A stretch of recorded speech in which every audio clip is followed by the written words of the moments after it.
বাংলাদেশে ইহুদি ধর্মাবলম্বী নেই এমন ধারণা অনেকের মধ্যে প্রচলিত, কিন্তু ইতিহাস ঘাঁটলে দেখা যায় এই ভূখণ্ডে ইহুদি সম্প্রদায়ের উপস্থিতি একেবারে অজানা বা নতুন কোনো ঘটনা নয়। যদিও বর্তমানে তাদের সংখ্যা খুবই কম এবং তারা অনেকটাই নীরবে জীবনযাপন করেন, তবু ইতিহাস, স্থানীয় স্মৃতি এবং কিছু ব্যক্তিগত কাহিনীর মাধ্যমে জানা যায় যে ঢাকা সহ বাংলার বিভিন্ন অঞ্চলে একসময় ইহুদিদের বসবাস ছিল। বিশেষ করে পুরান ঢাকার কিছু এলাকায় এখনো কয়েকটি পরিবার বসবাস করছে বলে ধারণা করা হয়। অনেকেই নিজেদের ধর্মীয় পরিচয় প্রকাশ্যে দেন না, ফলে তাদের উপস্থিতি সাধারণ মানুষের চোখে প্রায় অদৃশ্য হয়ে আছে।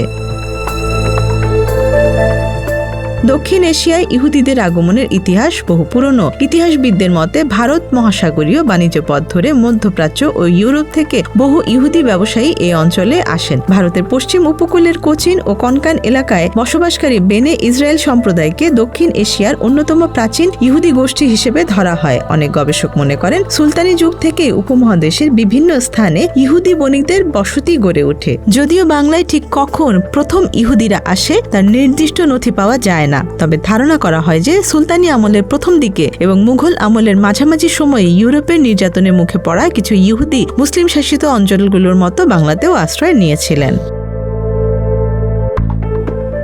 মুঘল আমলে ইউরোপীয় শক্তিগুলোর সঙ্গে বাংলার বাণিজ্য দ্রুত বাড়তে থাকে, তখন বিদেশি ব্যবসায়ীদের আগমনও বাড়ে। এ সময় ইহুদি ব্যবসায়ীরা বিশেষভাবে পরিচিত হয়ে ওঠেন মহাজনী ব্যবসা, অর্থ ঋণ ও মূল্যবান রত্নের বাণিজ্যের জন্য। অনেক ঐতিহাসিক সূত্রে উল্লেখ আছে যে উপমহাদেশে হীরা, মুক্তা ও অন্যান্য মূল্যবান রত্নের বড় অংশের বাণিজ্য একসময় ইহুদি ব্যবসায়ীদের নিয়ন্ত্রণে ছিল। তাদের অনেকে দক্ষ জহুরি হিসেবেও পরিচিত ছিলেন। উপমহাদেশে বসবাসকারী ইহুদিদের সাধারণত দুটি প্রধান গোষ্ঠীতে ভাগ করা হতো, বেনে ইসরায়েল এবং বাগদাদি ইহুদি। বাগদাদি ইহুদি নামটি প্রচলিত হলেও এই গোষ্ঠীর অনেকেই মধ্যপ্রাচ্য, ইরাক ও ইউরোপের বিভিন্ন অঞ্চল থেকে এসেছিল।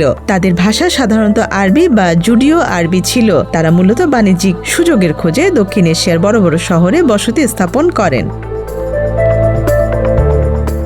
1957 সালে ব্যাটল অব প্লাসি এর পর ব্রিটিশ শাসনের অধীনে কলকাতা দ্রুত উপমহাদেশের গুরুত্বপূর্ণ প্রশাসনিক ও বাণিজ্যিক কেন্দ্রে পরিণত হয়। ফলে কলকাতাকে কেন্দ্র করে শক্তিশালী ইহুদি সমাজ গড়ে ওঠে। এ সময় ঢাকায় বসবাসকারী অনেক ইহুদি পরিবার ব্যবসা ও সুযোগের কারণে কলকাতায় চলে যান। তবে তাদের অনেকেই ঢাকা ও চট্টগ্রামের সঙ্গে ব্যবসায়িক যোগাযোগ বজায় রাখতেন এবং মাঝে মাঝে এখানে অবস্থান করতেন। কলকাতার ইহুদি উদ্যোক্তারা যেখানে নানা প্রতিষ্ঠান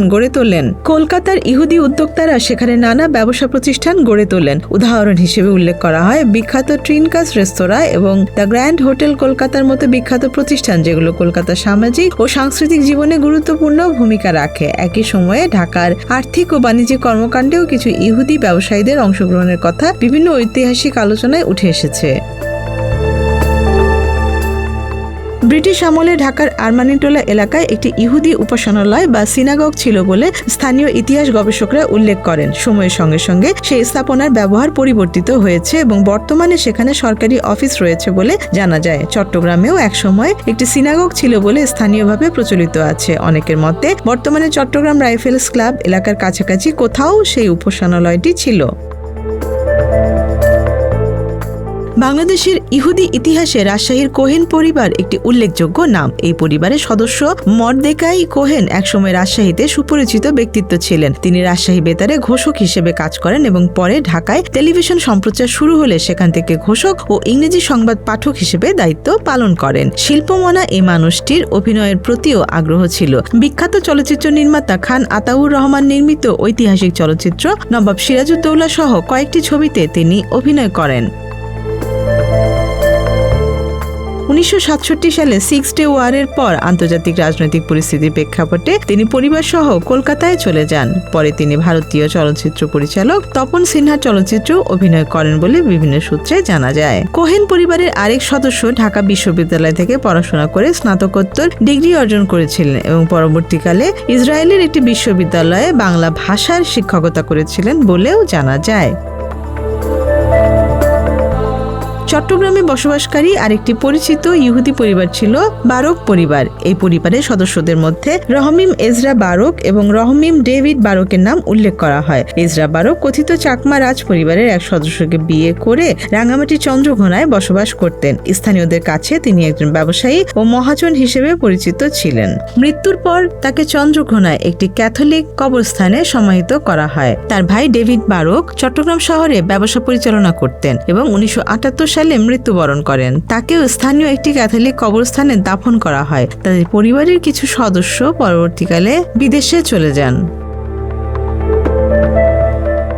বাংলাদেশের স্বাধীনতার ইতিহাসেও ইহুদি বংশোদ্ভূত কয়েকজন ব্যক্তির নাম আলোচনায় আসে। বিশ্বখ্যাত মার্কিন স্থপতি লুই কান তৎকালীন পূর্ব পাকিস্তান ও স্বাধীনতার পর বাংলাদেশে জাতীয় সংসদ ভবনের নকশা তৈরি করেন। তার নকশায় নির্মিত জাতীয় সংসদ ভবন আধুনিক স্থাপত্যের এক অনন্য উদাহরণ হিসেবে বিশ্বজুড়ে প্রশংসিত। আবার 1971 সালের মুক্তিযুদ্ধের সময় পাকিস্তানি বাহিনীর আত্মসমর্পণের ক্ষেত্রে গুরুত্বপূর্ণ ভূমিকা পালন করেন ভারতীয় সেনাবাহিনীর কর্মকর্তা জ্যাক ফার্স রাফায়েল জ্যাকব। স্বাধীনতার পর আন্তর্জাতিক অঙ্গনেও বাংলাদেশের সঙ্গে ইসরায়েলের একটি ঐতিহাসিক যোগাযোগের ঘটনা রয়েছে। বিভিন্ন আন্তর্জাতিক সূত্র অনুযায়ী 1972 সালের ফেব্রুয়ারিতে ইসরায়েল বাংলাদেশ রাষ্ট্রকে স্বীকৃতি দেয় বলে উল্লেখ করা হয়, যদিও দুই দেশের মধ্যে আনুষ্ঠানিক কূটনৈতিক সম্পর্ক প্রতিষ্ঠিত হয়নি। বর্তমানে বাংলাদেশে ইহুদি সম্প্রদায়ের উপস্থিতি খুবই সীমিত বলে ধারণা করা হয়। ঢাকার কিছু এলাকায় কয়েকটি পরিবার বসবাস করলেও তারা সাধারণত নীরব ও ব্যক্তিগত জীবনযাপন করেন। তাদের অনেকেই ব্যবসা বাণিজ্যের সঙ্গে যুক্ত, বিশেষ করে টেক্সটাইল ও আমদানি রপ্তানি খাতে। এই পরিবারের সন্তানেরা সাধারণত ইংলিশ মাধ্যম স্কুলে পড়াশোনা করে এবং পরে উচ্চশিক্ষার জন্য বিদেশে চলে যায়। ফলে সময়ের সঙ্গে সঙ্গে বাংলাদেশে ইহুদি সম্প্রদায়ের উপস্থিতি আরও ক্ষীণ হয়ে পড়েছে। বাংলাদেশের ইতিহাসে ইহুদি সম্প্রদায়ের উপস্থিতি হয়তো সংখ্যায় খুবই ছোট, কিন্তু এই উপস্থিতি দক্ষিণ এশিয়ার বহু সাংস্কৃতিক ইতিহাসের একটি গুরুত্বপূর্ণ অংশ। ব্যবসা বাণিজ্য, সংস্কৃতি এবং নগর জীবনের বিকাশে তাদের অবদান ইতিহাসের একটি কম আলোচিত অধ্যায় হয়ে রয়ে গেছে। Desk report, Dhaka express.